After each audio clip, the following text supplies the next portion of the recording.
In absolutely no surprise, one of the first questions to Jett Lawrence during the Paula Media Day, Press Day, whatever you want to call it, was about the recent video that Lucas Myrtle put out, showing him, I mean, must have been what, like 5-6 years ago now, using some racial slurs. Not exactly a good look for him and the sponsors, but I don't think it really had the effect that Myrtle probably wanted. You see a lot more people in comments saying they're fans of Jett now than they are mad about it. And I'm going to actually put the clip in here so you can hear the whole answer for himself. Yeah, Jett, I'm just going to go to you, mate. It's been a bit of a tumultuous couple of years, some untimely injuries, and then you've kind of been getting dragged through some legal issues with your former agent. Some stuff came out this week. Do you have any kind of maybe formal statement around the current situation that you're unfortunately dealing with? Yeah, first of all, I just want to say I'm deeply sorry for any hurt that I've caused, and yeah, it's been a tough year, but I take full accountability for my inappropriate language, and I've used inappropriate language in casual conversations with friends, and that's just not acceptable. I can't hide really behind the immaturity anymore. I need to work on becoming a better person, and I just really hope everyone can kind of accept my apology.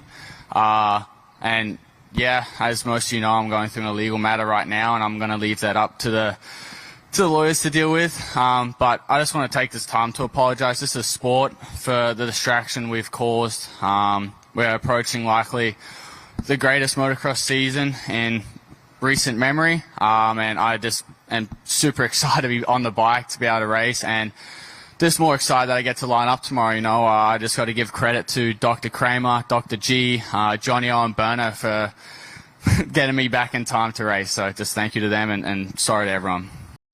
And personally, I'm kind of surprised it took him this long to even address the matter. He might have just been waiting for press day, knowing that it's going to get asked.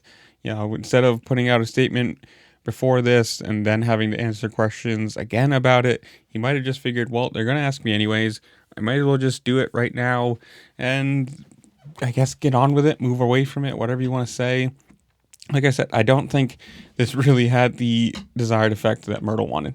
He put this out trying to make him look horrible, trying to make him lose fans, have people mad at him, whatever you want to call it. And if you look at pretty much almost any of the comment sections of any video that had this, TikTok, Twitter, YouTube, anything, you see a lot more people saying, oh, I'm fans of him now that I've used it. Oh, I use that myself. I talk that way myself. And so I don't think I don't want to say blackmail, the hurt train that Lucas Myrtle was hoping for, I don't think it really had the effect he wanted.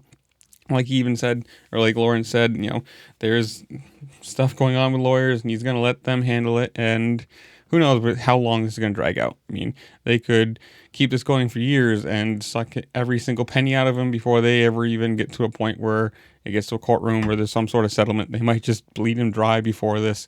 But who knows? If this lingers on throughout the year, or if it's over now, I don't know. This is where I'm going to leave you guys. Comment down below. Tell me what you think. Are you excited for the first round? Who do you think wins? Whatever it is, comment down below. While you're down there, make sure to like, share, subscribe. Do all the fun things this platform allows you to do because it really just helped me out. I appreciate it. And with that, I'll see you later. Peace.